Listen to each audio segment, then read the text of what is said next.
Hey everybody, my name is Lauren Walker. I'm a graduate of the class of December 2020 in the height of the pandemic. I believe my classmates Chelsea and Schweib have already done a video for you guys. I really miss them, they're awesome. The first question is tell us a little about yourself and your PA journey. So I'm 27 years old. I grew up in a town called Needville, Texas, about 45 minutes south of Houston. Interestingly enough, it's called Needville because it needed things. I thought that was a fun fact to add. A little bit about me is I really enjoy the slow life, the country, walking my dogs, going to the state parks, hiking, etc., hanging out with friends, family, going to church, all the kind of basics. About my PA journey is, interestingly enough, I didn't know what a PA was at all, had never heard of it until I was doing my undergraduate prerequisites, and I was getting to that point where I had to decide what I needed to go into. And so I went to my mom, and she worked in medicine, and she just started rambling and listing off a whole bunch of medical careers. And when she said PA, our physician assistant, I didn't know what that was. So I started doing some research, and she helped me, and it seemed like a good match for me. I wanted to work in medicine. I didn't want to spend a lot of time in school, and I like the lateral transition between being able to change fields if I get complacent or bored or want something different in my life or need to go somewhere different. So I thought that was a good choice. So I went to undergraduate in Corpus Christi. I was really young when I graduated, and so I got some shadowing hours at the hospital, and then I went to EMT school, and then I applied to PA school and got in. So that's pretty much how I got to PA school in a little synopsis.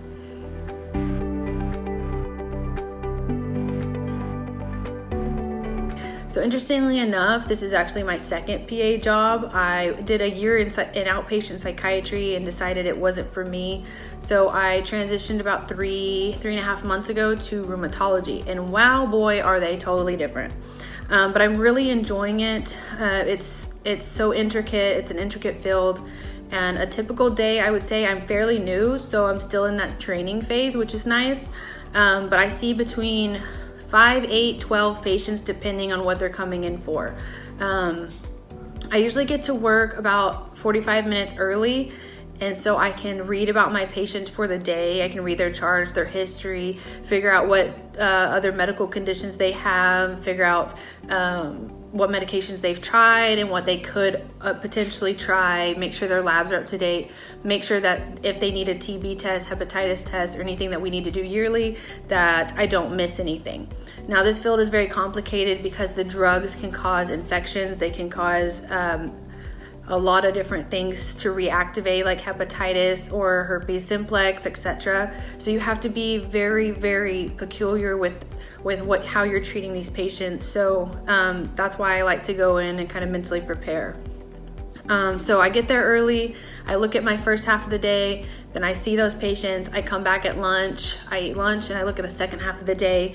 And in the interim between those two, I answer phone calls.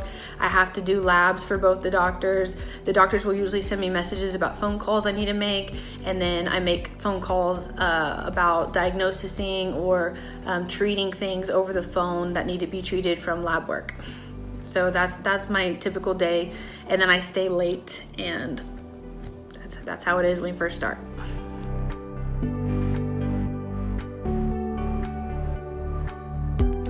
Interestingly enough, the case was this week. It was actually a couple days ago. So I had a female patient come in, and she's just kind of fed up with going to doctors. She has numbness, tingling, burning to her feet at night, can't sleep, high anxiety, some minor arthralgias here or there, but nothing really diagnostic in our field. So we did our gamut of blood work, and nothing really came back positive. There was a mild positive ANA, but like 15% of the population walk around with a positive ANA, and it never manifests into a autoimmune disease. So you can't just go based on that. And she didn't have a lot of the clinical symptoms to meet any criteria. So she had these myalgias everywhere, not really meeting any criteria for anything, not even fibro. She didn't meet all the things for that. And so we did a lot of another set of blood work, and actually her potassium came back super low. So when the potassium's super low, it can be, an emergency. So we asked her to go to the hospital. She went to the hospital, and I got a call shortly, a little bit earlier today, and she actually has a rare kidney disease called Gettleman syndrome, where they have, is I believe, autosomal recessive. They can't keep potassium, magnesium, calcium, so it can mess with a lot of their symptoms and their body, and it can cause like neurological symptoms like she was having. So that was really interesting, and I was glad that I didn't diagnose her per se, but I got her to the point where she could be diagnosed.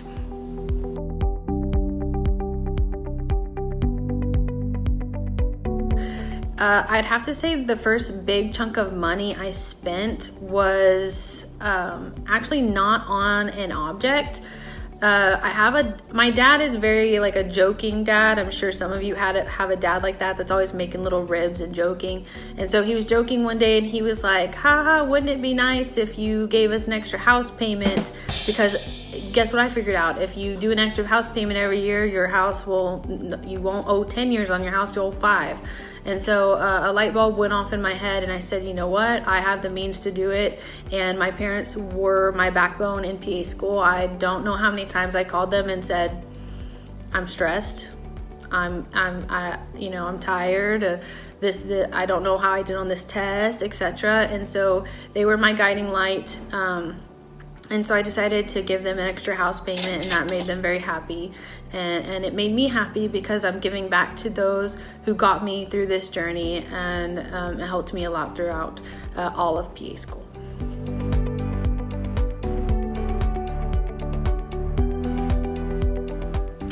So the most gratifying thing about my job right now is I haven't been there that long, but it's already gratifying because I see these patients with these, disorders that cause a lot of disability. So rheumatoid arthritis, lupus, scleroderma, a whole bunch of things where it literally impacts the daily living of all these people. I can't imagine going around with really swollen joints, not being able to open jars, button my shirt, go to the bathroom by myself. I have had patients tell me that they've had people have to carry them to go to the bathroom. And so it's amazing seeing them start treatment, and within a couple of weeks, months, that they're literally hopping down the hallway just happy as a clam because they can now move. They can now they literally call these medications life-saving, and the medications halt damage a lot of times, or they slow down damage. And so it's really gratifying to see how happy they are, and that the medications and our treatments are really making an impact on their daily living.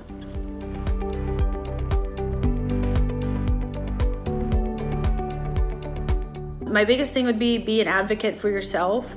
On some of these rotations, you can feel really intimidated, and you're scared to ask questions. You feel like you're in the way. You feel like you're taking up too much of their time, and just don't care. Just ask questions, bother them.